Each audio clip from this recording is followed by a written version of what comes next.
ladies and gentlemen. Welcome to the third video of Think Bright Technologies Bootcamp.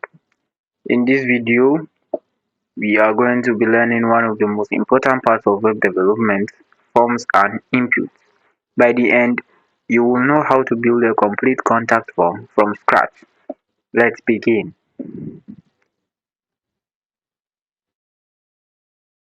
So this is a sample of the website one of our students in the physical classes created. So this is an example of let me go you through the site. It's a gym product, it's a gym website. So this is an example of the form I was talking about. Name, email, and password. As you can see, the password is not visible. The email, it has even given me the email samples I've used before. I can use this. I can also write in my name and so on.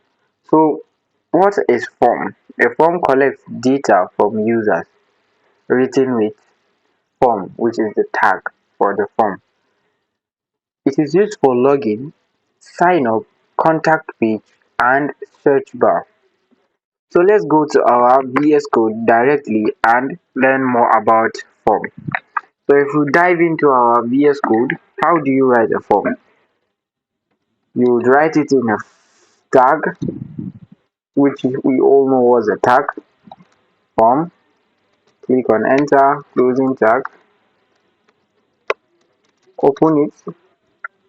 So the form has two important attributes which are not essential for you at this level because you are still learning the front end.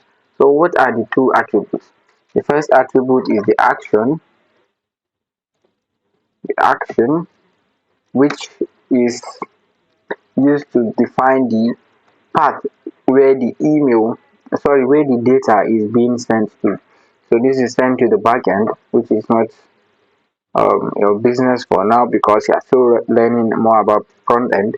Then we have the method, but I'm just giving you in case for any question or quiz that might follow up.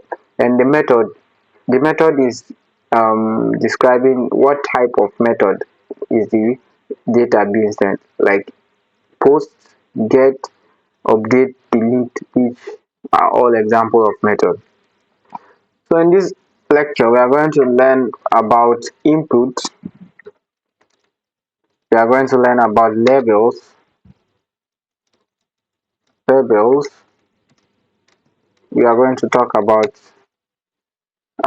button for the form. We are going to talk about the text area.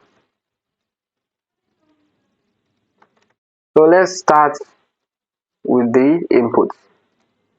How do you write an input tag?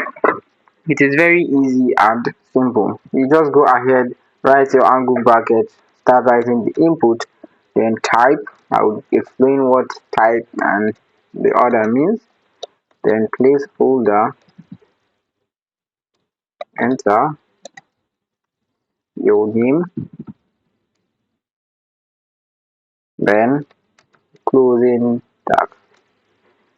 As you can see, this input tag is a self-closing tag. You can't go ahead and start writing input something like this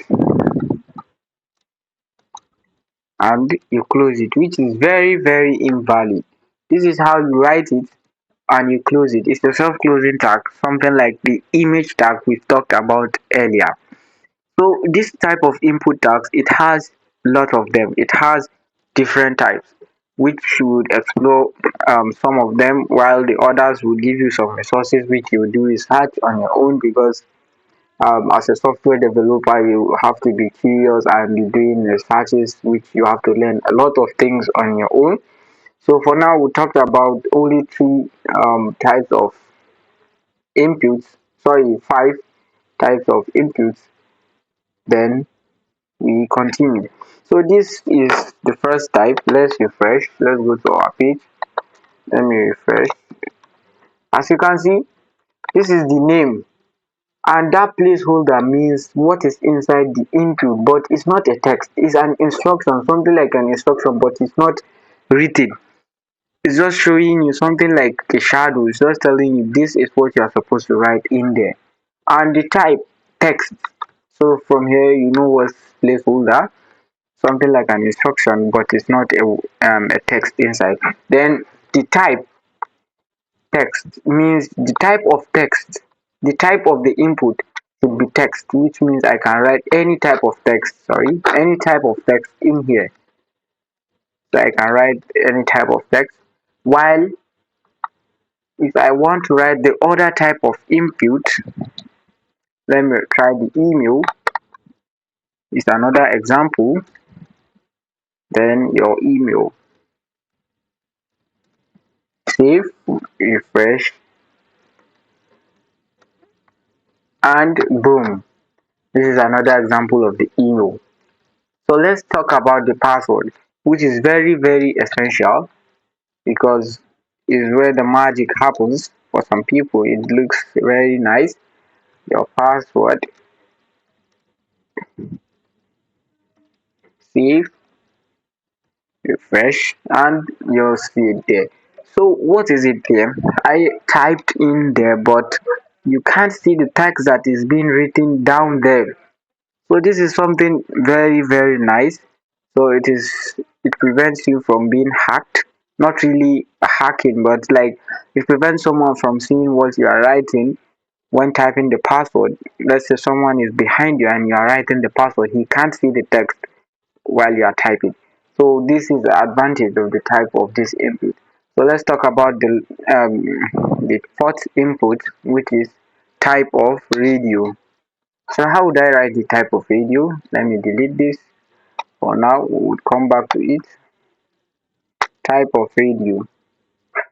Have you ever gone to a website and you are being asked to do a multiple selection, whereby let's say, let me duplicate this, save it, refresh, and what did you see? This is a multiple selection um, tag. Something like you are asked, let's say you are asked what's your favorite food, and you are being listed, you are listed a lot of food with this type of tag, and you're asked to choose. So this is a good example, and it's called the radio tag, type of input. So the other type of input that is similar to this and they almost look same are the check boxes. So let me just fix this. It's just the type you would be changing, very very easy. Check boxes, save, refresh, and it's almost the same, just that this is clearly different in appearance because this is bearing its name clearly, checkbox, because it has a box size shaped and is having a check in it when you click on it. So these are the five types of inputs we've talked about.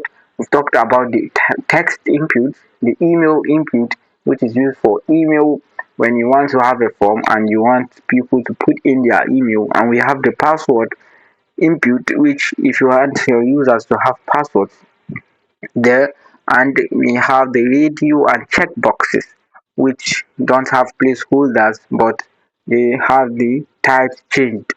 Then the other thing we have to talk about is the label, which is label,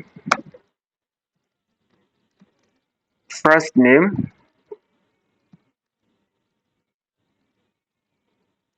I'll give the example later, or should I say right away. Type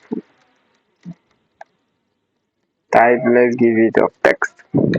This is just the normal way of writing the input. By now I know you are already familiar with it.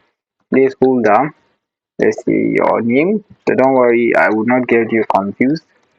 I will just write it then explain it to you. So this is the clear input we all know about. So the only thing I added was the label, and I'm starting to explain about it. Let me go back to the previous slide. If you look at this slide, Apart from the input, you have something on top which is signifying what the input is all about. So as you can see, this is the name, and this is an email, and this is a password. So how will you do that? Some people might come here and write their H3 tags, H2 tags, or H4 tags, or even P tags. But the best way to write this is using label, which makes it easier and is even structured. Because now, if I have lots of input and I have lots of label, how would I make them to be connected? Because each input will be connected to each label. Let me show you what I mean. For me to do that, I need only two things. The first thing I need is an ID. I'll just write them here. ID and form 4. The ID will be a name, like an ID card, and like an ID name given to the input. Then the 4 is an attribute also. Even the ID is an attribute. The 4 is an attribute given to the label. So the name that you give for the ID for that input will be the same name for that 4 for the label. Let me show you what I mean. I don't know if I'm talking too fast. ID, I'll give it an ID. This is how you write the attribute ID. I'll give it name. So this is the ID for name, and it should not, you can write it anything you wish, any name you wish, just let it be unique. Because let's say you are to create a lot of inputs, so each of them should have a unique ID. So what's the next thing to do? You copy this name, then here you write the other attribute 4, then you click on enter, then you write the name. So automatically this label has understood that his partner is this input because he is referring to the ID name. So let's save, refresh, and boom, it's here, right here. So how did you see it? It looks nice and great. So let's test it with the other one. Let's duplicate it. Let's use with password to make it nice. Password, and then your password, and then type will always be password for password tags. Then the ID, I should change the ID definitely, because these can't have the same ID. So I will change this ID to P, so it can have the same PWD. Sorry, so I'll give it PWD, and here too will be updated to be PWD. Save it, refresh, and it's there. So and alright, and it's clearly there. So if you notice something, they are all in a straight line, and you want this password and the input to go down. So I'll give you a simple HTML tag that you can put in there to break that place. So it's called the breaking tag, which with your CSS you can do that a bit better, but I'll just give you the tag. This is how you write it, BR, then it's a self-closing tag also. So you refresh and it has broken a line. So it's very important for such things. I would explain in the next video about these types of things which makes them to be in the straight line, and sometimes some of the elements they go down below some other elements. So that will be our next class. But for now, the last thing we'll do before we close for today is talk about text area. Have you ever seen a place, sorry, text area? Have you ever seen a place where you are supposed to write and you can expand that place? Let me give you a sample, something like this, and you can still write, but you can expand it to your wish in the website, which is used for writing long text and lots more. So this is the last thing we'll talk about. And then don't always forget to write or to program a button at the end of the form. After writing all your inputs, everything is set, something like this. You make sure that your button is always there for the users to click on it. So guys, thank you for watching this video. We have come to the end of this video. Thank you. Subscribe, like, and drop a comment if you have any suggestion for improvements in the video. Thank you very much.